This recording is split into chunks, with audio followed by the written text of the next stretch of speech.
નમસ્કાર વિદ્યાર્થી મિત્રો, હું સાંડેશ સોહમ કોમર્સ ક્ષેત્રને લગતા જુદા જુદા વિષયોનું સંપૂર્ણ જ્ઞાન સરળ ભાષામાં આપતી channel A to Z commerce study ચેનલમાં આપનું સ્વાગત કરું છું. મિત્રો, કોસ્ટ એકાઉન્ટિંગ એટલે કે પડતર હિસાબી પદ્ધતિના મજૂરીના યુનિટમાં આપણે ઘણા બધા દાખલા ગણ્યા છે, પરંતુ મિત્રો હવે આપણે એવા દાખલાની સિરીઝ શરૂ કરી છે કે જે ગણવામાં થોડાક ટફ હોય છે. અને આજનો દાખલો તો સુપર ટફ છે. શા માટે? તો કે જ્યારે આપણે દાખલાની રકમ વાંચશું ત્યારે આપણને ખબર પડશે. પરંતુ દાખલાની શરૂઆત કરતા પહેલા હું કહી દઉં છું કે હવે દાખલા નંબર 14 થી 19ની ટેસ્ટ સિરીઝની આપણે શરૂઆત કરી દીધી છે. એટલે દાખલા નંબર 19માં જે તે ટેસ્ટની લિંક વિડીયો ડિસ્ક્રિપ્શનમાં મૂકવામાં આવશે. મિત્રો, આ યુનિટની મજૂરીના હિસાબોની રીતની આ છેલ્લી ટેસ્ટ રહેશે. ત્યારબાદ નવી પદ્ધતિ શરૂ કરવામાં આવશે. રાઈટ? તો આજના દાખલાની મિત્રો આપણે શરૂઆત કરીએ. આજનો દાખલો એ એવો દાખલો છે કે જેમાં આપણને ઘણી બધી માહિતી આપવામાં આવી નથી. ખૂટતી માહિતી વધારે છે અને આપણે સ્ટેપ બાય સ્ટેપ બધી માહિતી મેળવતી જવાની છે. જોઈએ આ દાખલો કેવો છે. કે એક કારખાનામાં હેલ્સી યોજના મુજબ વેતન ચૂકવાય છે. એક કામદારે કરેલ કાર્યની નીચેની માહિતી મળી રહી છે.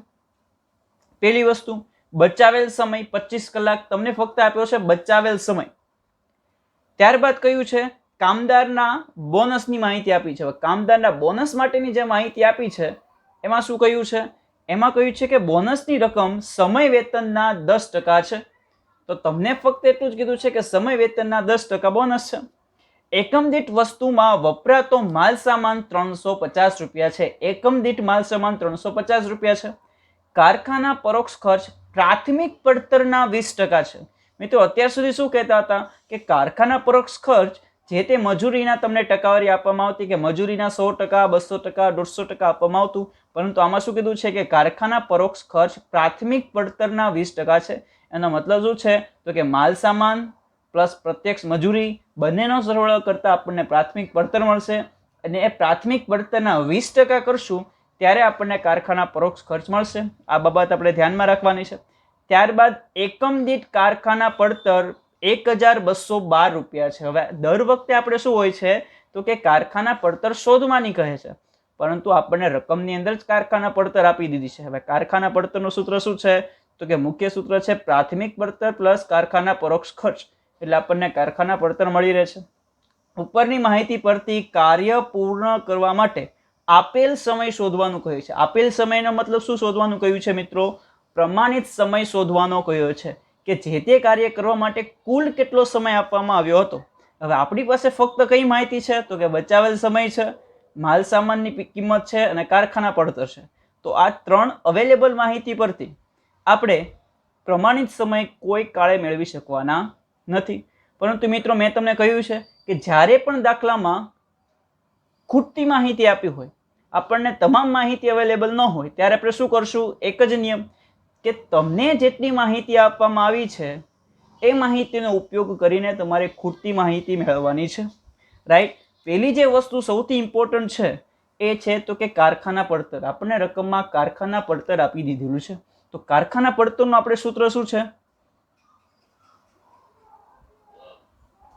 કારખાના પડતર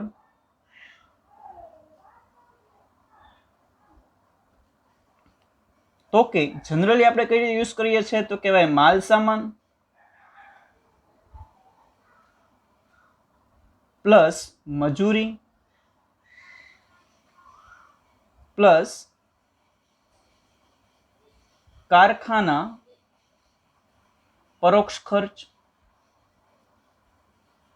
રાઈટ? આ ત્રણેયનો સરવાળો કરીએ એટલે આપણને કારખાના પડતર મળી રહે છે, જેમાં માલ સામાન અને મજૂરી એ બંનેનો સરવાળો કરીએ એટલે આપણને શું મળે છે તો કે પ્રાથમિક પડતર.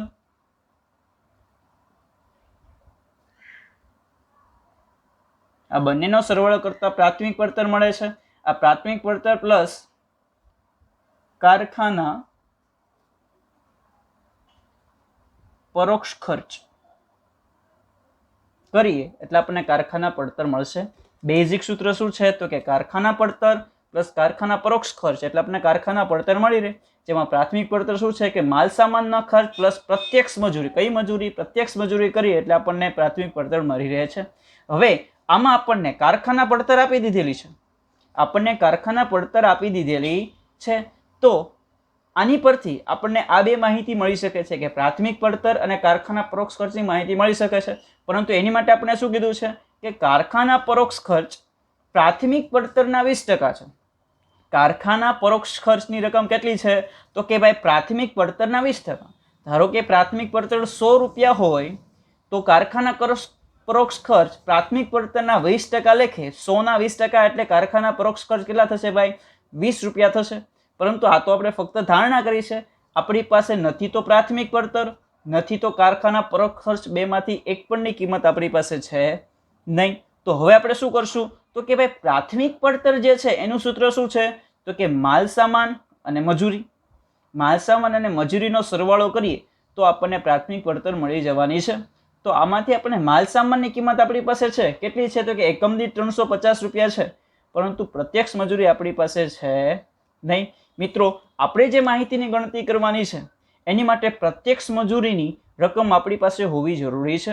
એ આપણે કેવી રીતે મેળવશું તો કે આ જે હાઇલાઇટ આપણે કરેલી એક શરત છે એ શરતની આધારે જ આપણે શું કરશું તો કે ભાઈ પ્રાથમિક પડતર મેળવશું અને મજૂરી પણ મેળવશું. તો આપણે મિત્રો દાખલાની શરૂઆત કરીએ કે કઈ રીતે આપણે મેળવશું.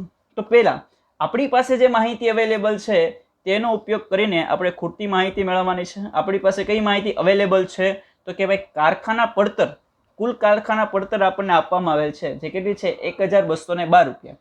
એ પહેલાં આપણે નોંધી નાખીએ કે કારખાના પડતર 1212 રૂપિયા છે. રાઈટ, 1212 રૂપિયા છે. તો હવે મારે અત્યારે મજૂરીની રકમ શોધવી છે. માલ સામાનની કિંમત તો આપણને આપેલી છે, મજૂરીની રકમ શોધવી છે. તો એની માટે જો મને પ્રાથમિક પડતર મળી જાય તો પ્રાથમિક પડતરમાંથી હું માલ સામાન બાદ કરી નાખું તો મને મજૂરી ઓટોમેટિકલી મળી જવાની છે. રાઈટ, ફરી વખત મારે મજૂરીની ગણતરી કરવી છે. હવે જો મજૂરીની ગણતરી અથવા તો મજૂરીની રકમ શોધવી હોય તો પ્રાથમિક પડતરમાંથી માલ સામાનની કિંમત બાદ કરું તો મને મજૂરી મળી રહેશે. મારી પાસે માલ સામાન છે. તો હવે પ્રાથમિક પડતર મેળવવા માટે શું કરીશ કે કારખાના પડતરમાંથી કારખાના પરોક્ષ ખર્ચ બાદ કરું એટલે મને શું મળી જશે? પ્રાથમિક પડતર. કારખાના પડતરનું સૂત્ર શું છે કે પ્રાથમિક પડતર પ્લસ કારખાના પરોક્ષ ખર્ચ. કારખાના પરોક્ષ ખર્ચ બાદ કરું કારખાના પડતરમાંથી તો મને પ્રાથમિક પડતર મળી રહેવાની છે. તો આમાંથી આપણે બાદ કરીએ, બાદ કારખાના પરોક્ષ ખર્ચ, કારખાના પરોક્ષ ખર્ચ. પરંતુ કારખાના પરોક્ષ ખર્ચની આપણને કાંઈ ફિગર આઉટ વેલ્યુ આપી છે નહીં, આપણને ફક્ત એક રેશિયો આપ્યો છે અથવા તો એક શરત આપી છે કે કારખાના પરોક્ષ ખર્ચ કેટલું છે તો કે પ્રાથમિક પડતરના 20% છે. તો આપણે ભાઈ એક ધારણા કરવી પડશે કે કારખાના પરોક્ષ ખર્ચ પ્રાથમિક પડતરના 20% છે. તો આપણે ધારીએ કે ધારો કે પ્રાથમિક પડતર 100 રૂપિયા હોય, ધારો કે પ્રાથમિક પડતર કેટલી છે 100 રૂપિયા છે, તો કારખાના પરોક્ષ ખર્ચ કેટલા થશે 20% લેખે. તો ભાઈ કારખાના પરોક્ષ ખર્ચ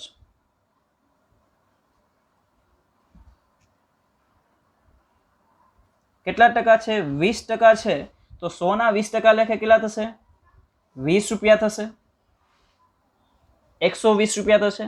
તો હવે આ બંનેનો સરવાળો કરીએ કે પ્રાથમિક પડતર 100 રૂપિયા, કારખાના પરોક્ષ ખર્ચ 20 રૂપિયા, તો આ 120 રૂપિયા જે છે શું થશે ભાઈ તો કે કારખાના પડતર થશે. કારખાના પડતર, રાઈટ, કે ભાઈ પ્રાથમિક પડતર 100 રૂપિયા હોય, કારખાના પરોક્ષ ખર્ચ 20% એટલે કે 20 રૂપિયા હોય, તો બંનેનો સરવાળો કરતા આપણને જે રકમ મળશે 120 રૂપિયા એ શું છે તો કે કારખાના પડતર છે. પણ આ તો ફક્ત પ્રમાણ છે. તો આપણી પાસે પ્રાથમિક પડતરની પણ કિંમત નથી, કારખાના પરોક્ષ ખર્ચની પણ કિંમત નથી, પરંતુ આપણી પાસે કારખાના પડતરની કિંમત છે. કેટલી છે તો કે ભાઈ 1212 રૂપિયા. કારખાના પડતર કેટલી છે ભાઈ 1212 રૂપિયા આપણી પાસે એની વેલ્યુ છે. તો આની આધારે આપણે પ્રાથમિક પડતર પણ મેળવી શકીએ છીએ અને કારખાના પરોક્ષ ખર્ચ પણ મેળવી શકીએ છીએ. તો આપણે કારખાના પરોક્ષ ખર્ચ મેળવવા હોય તો ફક્ત એક ત્રિરાશિ માંડવી પડશે કે ભાઈ કારખાના પડતર અને અહીંયા રાખીએ પરોક્ષ ખર્ચ, કે કારખાના પડતર 120 હોય ત્યારે રિયલ જે છે કારખાના પડતર, તો પરોક્ષ ખર્ચા કેટલા છે તો કે ભાઈ 20 રૂપિયા, રાઈટ, કે કારખાના પડતર 120 હોય તો પરોક્ષ ખર્ચા 20 રૂપિયા છે. તો આપણી પાસે કારખાના પડતર રિયલમાં કેટલી છે તો કે 1212 રૂપિયા છે. તો રિયલમાં પરોક્ષ ખર્ચા કેટલા હોય તો આપણે ગણતરી કરીએ, ત્રિરાશિ માંડીએ કે ભાઈ 1212 ગુણ્યા 20 છેદમાં 120 કરશું તો 1212 ગુણ્યા 20 ભાગ્યા 120 કરીએ તો જવાબ મળે છે 202. રાઈટ, આપણે ફક્ત ત્રિરાશિ માંડી છે કે પ્રાથમિક પડતરના 20% કારખાના પરોક્ષ ખર્ચ છે તો કારખાના પડતર 120 રૂપિયા થાય અને રિયલમાં કારખાના પડતર 1212 છે. તો ત્રિરાશિ માંડી કે જો 120 કારખાના પડતર હોય ત્યારે પરોક્ષ ખર્ચ 20 રૂપિયા હોય તો રિયલમાં કારખાના પડતર 1212 છે તો રિયલમાં પરોક્ષ ખર્ચ કેટલા હોય તો કે 202 રૂપિયા હોય. તો હું બાદ કરી નાખું ભાઈ, 202 રૂપિયા હું બાદ કરું તો પછી મને જે જવાબ મળશે કે 1212 માંથી 202 બાદ કરું છું તો મને જે જવાબ મળે છે કે 1010 રૂપિયા. તો 1010 રૂપિયા જે છે મારી માટે શું કહેવાશે તો કે ભાઈ પ્રાથમિક પડતર છે, રાઈટ, કે ભાઈ કારખાના પડતરમાંથી પરોક્ષ ખર્ચા બાદ કરીએ તો વધેલી રકમ પ્રાથમિક પડતર છે. અને આ પ્રાથમિક પડતર છે કઈ બે બાબતનો સરવાળો છે તો કે માલ સામાન પ્લસ મજૂરી. પ્રાથમિક પડતર જે છે બે બાબતોનો સરવાળો છે, માલ સામાન પ્લસ મજૂરી. તો હવે આ બંનેમાંથી કઈ કિંમત આપણી પાસે છે તો કે આ બંનેમાંથી માલ સામાનની કિંમત આપણી પાસે છે કે એકમ દીઠ વસ્તુમાં વપરાતો માલ સામાન 350 છે. તો હવે જો પ્રાથમિક પડતર બે બાબતોનો સરવાળો હોય તો આપણી પાસે માલ સામાનની કિંમત છે તો પ્રાથમિક પડતરમાંથી માલ સામાનની કિંમત બાદ કરશું તો આપણને મજૂરીની એમાઉન્ટ મળવાની છે કે પ્રાથમિક પડતર 1010 માઇનસ માલ સામાન કેટલો છે તો કે માલ સામાનની એમાઉન્ટ છે 350 રૂપિયા. તો હવે આપણે પ્રાથમિક પડતરમાંથી માલ સામાન બાદ કરીએ 350 રૂપિયા તો બાકીની જે એમાઉન્ટ મળે છે 660 એ શું છે તો કે ભાઈ પ્રત્યક્ષ મજૂરી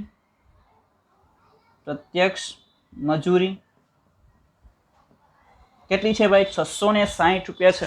મિત્રો કન્ફ્યુઝ થવાનું નથી, આપણે ફક્ત આ સૂત્રનો ઉપયોગ કર્યો છે કે કારખાના પડતર શું છે તો કે પ્રાથમિક પડતર અને કારખાના પરોક્ષ ખર્ચનો સરવાળો છે અને પ્રાથમિક પડતર શું છે તો કે માલ સામાન અને મજૂરીનો સરવાળો છે. તો આપણી પાસે જે માહિતી અવેલેબલ છે કારખાના પડતર તેનો ઉપયોગ કરીને આપણે પ્રત્યક્ષ મજૂરી મેળવી કે કારખાના પડતરમાંથી આપણે કારખાના પરોક્ષ ખર્ચા બાદ કર્યા, કારખાના પરોક્ષ ખર્ચ બાદ કરતા આપણને પ્રાથમિક પડતર મળી, પ્રાથમિક પડતરમાંથી માલ સામાન બાદ કરીએ તો આપણને પ્રત્યક્ષ મજૂરી 660 રૂપિયા મળી ગઈ છે. તો હવે પ્રાથમિક પડતરને આધારે આપણને કઈ માહિતી મળી તો કે પ્રત્યક્ષ મજૂરી. તો હવે પ્રત્યક્ષ મજૂરીની આધારે આપણે બીજી કઈ માહિતી મેળવી શકીએ છીએ તો આપણને એક વસ્તુ કીધી છે કે કામદારના બોનસની રકમ સમય વેતનના 10% છે, રાઈટ, કે કામદારને બોનસ કેટલું આપવામાં આવ્યું છે તો કે જેટલું સમય વેતન મળે છે એના 10% તેને બોનસ આપવામાં આવ્યું છે. એટલે જો ભાઈ વેતનનું સૂત્ર શું થયું હશે, વેતનનું સૂત્ર આ ગણતરી માટે શું થયું હશે તો કે ભાઈ સમય વેતન પ્લસ બોનસ. સમય વેતન પ્લસ શું થયું હશે ભાઈ બોનસ થયું હશે. હવે સમય વેતન પણ આપણી પાસે છે નહીં અને બોનસની રકમ પણ આપણી પાસે છે નહીં, પણ આપણી પાસે કુલ વેતન 660 એ માહિતી આપણી પાસે છે. એનો મતલબ શું છે કે આ 660 પ્રત્યક્ષ મજૂરી છે એમાં સમય વેતનનો પણ સમાવેશ થઈ ગયો છે અને બોનસનો પણ સમાવેશ થઈ ગયો છે. તો હવે આપણે શું કરીશું, એક ત્રિરાશિ માંડીએ કે ધારો કે સમય વેતન 100 રૂપિયા છે, સમય વેતન 100 રૂપિયા છે તો બોનસની રકમ કેટલી થશે કે બોનસની રકમ સમય વેતનના 10% છે. તો આપણે જોઈએ કે પ્લસ બોનસ 10% એટલે કે 10 રૂપિયા. તો હવે જે આપણને રકમ મળે છે 110 રૂપિયા એ શું છે ભાઈ કુલ પ્રત્યક્ષ મજૂરી, કુલ પ્રત્યક્ષ મજૂરી છે, રાઈટ. હવે આપણે જોઈએ કે ભાઈ સમય વેતન 100 રૂપિયા હોય તો 10% લેખે બોનસ 10 રૂપિયા થાય અને કુલ પ્રત્યક્ષ મજૂરી 110 રૂપિયા થાય. પણ આ તો ફક્ત આપણે ધારેલી રકમ છે. તો હવે આ ધારેલી રકમને આધારે આપણે ગણતરી કરી શકીએ છીએ. આપણી પાસે કોઈ એકની કિંમત હોવી જોઈએ. આપણી પાસે સમય વેતન છે તો કે નહીં, આપણી પાસે બોનસની કુલ રકમ છે તો કે નહીં. તો આ ત્રણેયમાંથી કઈ રકમ આપણી પાસે અવેલેબલ છે તો કે ભાઈ પ્રત્યક્ષ મજૂરી. હમણાં જ આપણે શું કરી ભાઈ, ચર્ચા કરી કે પ્રત્યક્ષ મજૂરી કેટલી મળી છે તો કે 660 રૂપિયા, જે આપણે ગણતરી કરી છે. આપણું મેઇન સૂત્ર કે ખૂટતી માહિતી મેળવવા માટે શું કરવું, અવેલેબલ માહિતીનો ઉપયોગ કરવાનો છે. તો હવે આપણે પાછી એક ત્રિરાશિ માંડવી પડશે કે ભાઈ કે 110 રૂપિયા લેખે મજૂરી 660 હોય તો 10 રૂપિયા લેખે બોનસ કેટલું થશે. એ જ રીતે આપણે સમય વેતનની પણ ગણતરી કરી શકીએ છીએ, રાઈટ. તો પહેલા આપણે શું કરીએ કે પહેલા આપણે સમય વેતન મેળવી લઈએ, પછી એમાંથી બોનસ બાદ કરી નાખશું, રાઈટ. આપણે એક ત્રિરાશિ માંડીએ કે પ્રત્યક્ષ મજૂરી અને સમય વેતન. પ્રત્યક્ષ મજૂરી કેટલા આવી છે આપણી ધારણા પ્રમાણે તો કે 110 રૂપિયા છે. ત્યારે સમય વેતન કેટલું છે તો કે ભાઈ 100 રૂપિયા, રાઈટ. કે પ્રત્યક્ષ મજૂરી જ્યારે 110 હોય ત્યારે સમય વેતન 100 રૂપિયા છે, પરંતુ રિયલમાં પ્રત્યક્ષ મજૂરી કેટલી છે તો કે 660 રૂપિયા છે. તો રિયલમાં સમય વેતન કેટલું હશે, રાઈટ. કે પ્રત્યક્ષ મજૂરી 110 લેખે સમય વેતન 100 રૂપિયા હોય છે. તો રિયલમાં જો પ્રત્યક્ષ મજૂરી 660 હોય તો સમય વેતન કેટલું હશે, આપણે ગણતરી કરવી પડશે કે 100 ગુણ્યા 660 છેદમાં 110. તો હવે જે રકમ મળશે એ આપણને શું મળશે, સમય વેતન કેટલું મળશે. આપણે ગણતરી કરીએ કે 660 ગુણ્યા 100 ભાગ્યા 110 કરીએ તો આપણને 600 રૂપિયા મળશે. 600 રૂપિયા જે છે એ શું છે ભાઈ, સમય વેતન છે.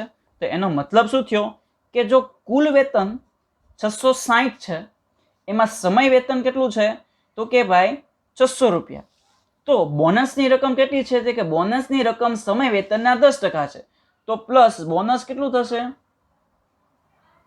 10% લેખે તો કે ભાઈ 60 રૂપિયા. એટલે કુલ મજૂરી કેટલી થઈ ગઈ ભાઈ તો કે 660 રૂપિયા પ્રત્યક્ષ મજૂરી, રાઈટ. એટલે આપણે જે ગણતરી કરી છે ફરીથી મળી ગઈ કે પ્રત્યક્ષ મજૂરી આપણે 660 રૂપિયા ગણી હતી અને આપણે જે રેશિયો મેળવ્યો છે તો તેની આધારે આપણને શું મળી ગયું, સમય વેતન પણ મળી ગયું, બોનસની રકમ પણ મળી ગઈ. આપણી જે ખૂટતી માહિતી હતી આપણને મળી ગઈ કે આપણી પાસે સમય વેતન નહોતું એ સમય વેતન પણ મળી ગયું, બોનસ નહોતું એ અને આપણને બોનસ પણ મળી ગયું છે. તો આપણને પ્રત્યક્ષ મજૂરી મળી ગઈ છે, સમય વેતન મળી ગયું છે, બોનસ મળી ગયું છે. પરંતુ આપણે આ શોધવાનું છે નહીં. આપણે તો શું શોધવાનું છે કે ભાઈ માહિતી પરથી આપેલ સમય આપણે શોધવાનો છે. તો આપેલ સમય શોધવા માટે આપણી પાસે કંઈ પણ માહિતી હતી નહીં.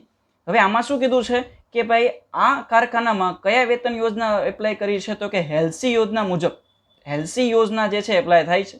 તો હેલ્સી યોજનાના સૂત્ર પરથી હવે આપણે શું કરી શકીએ છીએ, જુદી જુદી માહિતી મેળવી શકીએ છીએ. તો આપણી પાસે ઘણી બધી માહિતી અવેલેબલ હોવી જોઈએ, જેમાંથી એક જ માહિતી અવેલેબલ છે તો કે ભાઈ બચાવેલ સમય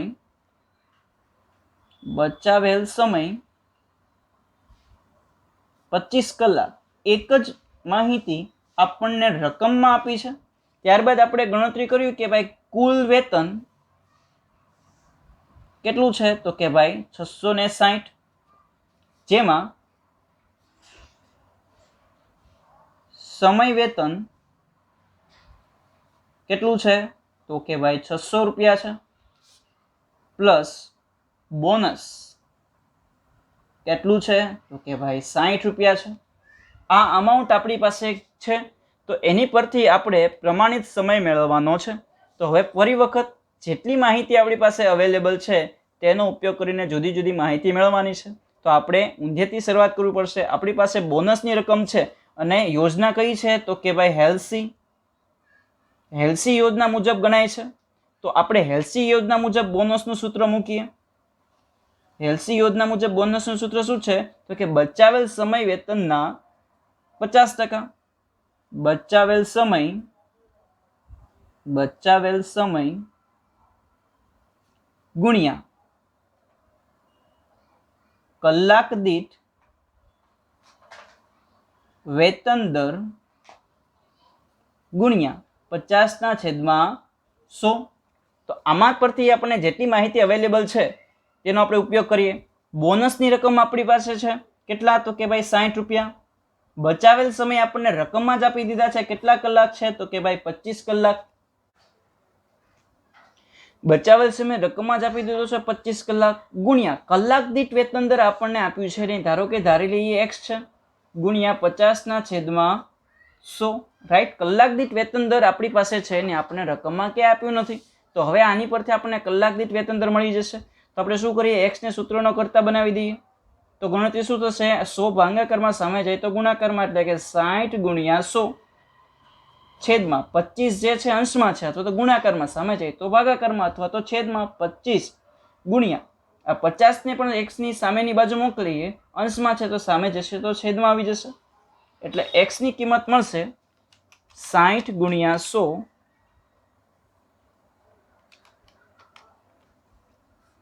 એટલે કે 6000 છેદમાં 25 ગુણ્યા 50 એટલે કે 1250. એટલે આપણને x બરાબર મળશે 6000 ભાગ્યા 1250 એટલે કે 4.8 રૂપિયા. આ શું છે? તો કે ભાઈ એકમ દીઠ અથવા તો કલાક દીઠ વેતન. હવે દાખલો ઈઝી થઈ ગયો છે. આવા દાખલો તો આપણે ગણ્યા જ છે. તો હવે બોનસની રકમ પરથી આપણે શું મેળવ્યું? તો કે ભાઈ કલાક દીઠ વેતન. તો હવે આપણે કશોનો ઉપયોગ કરશું? તો કે ભાઈ સમય વેતનના સૂત્રનો. સમય વેતનનું સૂત્ર શું છે? તો કે લીધેલ સમય ગુણ્યા કલાક દીઠ વેતન. લીધેલ સમય ગુણ્યા કલાક દીઠ વેતન. બસ સમય વેતન તો આપણે મેળવેલું છે, કેટલા રૂપિયા છે? તો કે 600 રૂપિયા ઇઝ ઇક્વલ ટુ લીધેલ સમય આપણી પાસે છે નહીં, આપણને બચાવેલ સમય આપેલો છે રકમમાં, એની સિવાય એક પણ રકમ આપણને આપી નથી. તો લીધેલ સમય બરાબર કરી નાખીએ x ગુણ્યા કલાક દીઠ દર આપણે મેળવ્યો છે કે 4.8. તો x ને સૂત્રનો કરતા બનાવે તો કે x ઇઝ ઇક્વલ ટુ 600 છેદમાં 4.8. એટલે x બરાબર આપણને કેટલા મળશે? તો કે ભાઈ 600 ભાગ્યા 4.8 કરીએ એટલે જવાબ મળે 125. હવે આ શું છે? તો કે 125 કલાક છે. આ શું છે? તો કે લીધેલ સમય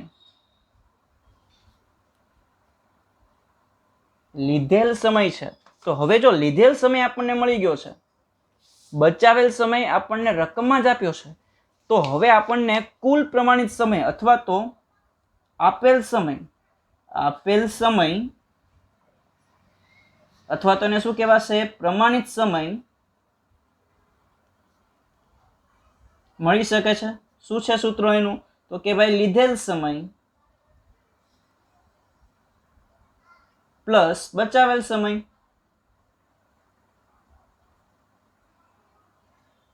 લીધેલ સમય પ્લસ બચાવેલ સમય. લીધેલ સમય આપણે મેળવ્યું છે કેટલા કલાક છે? તો કે 125 કલાક છે. બચાવેલ સમય આપણને રકમમાં આપ્યો છે કેટલા કલાક? તો કે ભાઈ 25 કલાક છે. તો કુલ પ્રમાણિત સમય કેટલો મળે છે? તો કે ભાઈ 150 કલાક મળે છે. જે મેઇન વસ્તુ આપણને શોધવાની કીધી છે હવે મળી છે કે ભાઈ 150 કલાક કે ઉપરની માહિતી પરથી કાર્ય પૂર્ણ કરવા માટે આપેલ સમય શોધો. તો કે કાર્ય પૂર્ણ કરવા માટે કુલ સમય કેટલા આપવામાં આવ્યો છે? તો કે 150 કલાક આપવામાં આવ્યો છે.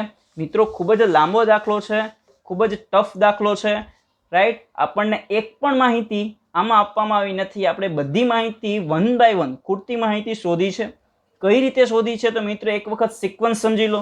આપણને શું કીધું છે કે ભાઈ કાર્ય પૂર્ણ કરવા માટે આપેલ સમય શોધવાનું કહ્યું છે અને આપણે એક મુખ્ય બાબત શું? તો કે હેલ્સી યોજના મુજબ વેતન ગણાઈ રહ્યું છે. તો આપણે શું કર્યું કે જેટલી માહિતી અવેલેબલ છે એ અવેલેબલ માહિતી પરથી ખૂટતી માહિતી 1 બાય 1 શોધતા ગયા. આપણે પહેલા શેનો ઉપયોગ કર્યો? તો કે કારખાના પડતરનો. કે કારખાના પડતરનું સૂત્ર શું છે કે પ્રાથમિક પડતર પ્લસ કારખાના પરોક્ષ ખર્ચ, અને પ્રાથમિક પડતરનો સરવાળો શું છે તો કે પ્રાથમિક પડતર જે છે માલ સામાન અને મજૂરીનો સરવાળો છે. તો માલ સામાનની કિંમત આપણને આપી દીધેલી છે, તો જો માલ સામાનની કિંમત આપેલી છે તો પ્રાથમિક પડતરમાંથી માલ સામાન બાદ કરીએ તો આપણને મજૂરી મળી જાય, રાઈટ. તો આપણે એ જ વસ્તુ કરી કે કારખાના પડતરમાંથી કારખાના પરોક્ષ ખર્ચ બાદ કર્યા અને કારખાના પડતરમાંથી પરોક્ષ ખર્ચ બાદ કરતા પ્રાથમિક પડતર મળી, તેમાંથી માલ સામાન બાદ કરતા આપણને પ્રત્યક્ષ મજૂરી મળી ગઈ. પરંતુ કારખાના પરોક્ષ ખર્ચ માટે પણ આપણને કંઈ પણ માહિતી આપી નથી. આપણે ફિગર આઉટ કરવાનું છે કે કારખાના પરોક્ષ ખર્ચ પ્રાથમિક પડતરના 20% છે. તો આપણે શું કર્યું કે પ્રાથમિક પડતર જો 100 હોય તો પરોક્ષ ખર્ચ 20% લેખે 20 રૂપિયા હોય, તો કારખાના પડતર 120 રૂપિયા હોઈ શકે છે, બરાબર. બંનેનો સરવાળો સૂત્ર પ્રમાણે, અને આપણે સાદી ત્રિરાશી માંડી કે 120 એ 20 પરોક્ષ ખર્ચ હોય તો 1212 કેટલો પરોક્ષ ખર્ચ હતો? 202, રાઈટ. એટલે આપણને પ્રત્યક્ષ મજૂરી મળી ગઈ. અને પ્રત્યક્ષ મજૂરી પરથી આપણે શું મેળવ્યું તો કે ભાઈ સમય વેતન અને બોનસની રકમ મેળવી. એની માટે શું કીધું છે કે બોનસની રકમ સમય વેતનના 10% છે. એનો મતલબ જે થયો કે આ 660ની જે રકમ છે એમાં શું શું સમાયેલું છે કે સમય વેતન પણ આવેલું છે અને બોનસ પણ આપેલું છે. તો હવે આપણને જે માહિતી આપી છે તેને આપણે ફિગર આઉટ કરીએ કે જો સમય વેતન 100 રૂપિયા હોય તો બોનસ 10% લેખે 10 રૂપિયા હોય, તો કુલ વેતન કેટલું હોય? 110 રૂપિયા હોય. જે આપણે કેટલું મેળવ્યું છે તો કે જે આપણે મેળવ્યું છે 660. તો પાછી આપણે ત્રિરાશી માંડી કે જો પ્રત્યક્ષ મજૂરી ધારેલ પ્રમાણે 110 હોય તો સમય વેતન 100 રૂપિયા હોય, તો 660 એટલે કે સમય વેતન કેટલું હોય? 600 રૂપિયા. અને ભાઈ બોનસ કેટલું છે તો કે સમય વેતનના 10% લેખે, તો ભાઈ 60 રૂપિયા થયું. તો આપણને સમય વેતન પણ મળી ગયું, બોનસ પણ મળી ગયું. તો હવે આપણે શું મેળવવાનું છે કે મેઇન માહિતી મેળવવાની છે કે કુલ કેટલો સમય છે. તો એમાં આપણે શું કર્યું કે એમાં આપણને એક રકમ કીધું છે કે અહીં કઈ વેતન પ્રથા એપ્લાય કરેલી છે તો કે હેલ્સી વેતન યોજના. તો આપણે હેલ્સી વેતન યોજનાના બોનસનું સૂત્રનો ઉપયોગ કરીને આપણે કલાક દીઠ વેતન મેળવ્યું, અને સમય વેતનનો ઉપયોગ કરીને આપણે કુલ લીધેલ કલાક મેળવ્યા, અને બંનેનો સરવાળો કરીને લીધેલ સમય અને બચાવેલ સમયનો સરવાળો કરીને આપણે પ્રમાણિત સમય એટલે કે આપેલ સમય મેળવેલો છે. એટલે મિત્રો ટફ દાખલો છે, સમજવામાં થોડોક ટફ પડશે, પરંતુ મિત્રો 1-2 વખત વિડીયો જોશો એટલે આ દાખલો તમને સંપૂર્ણ સમજાઈ જશે.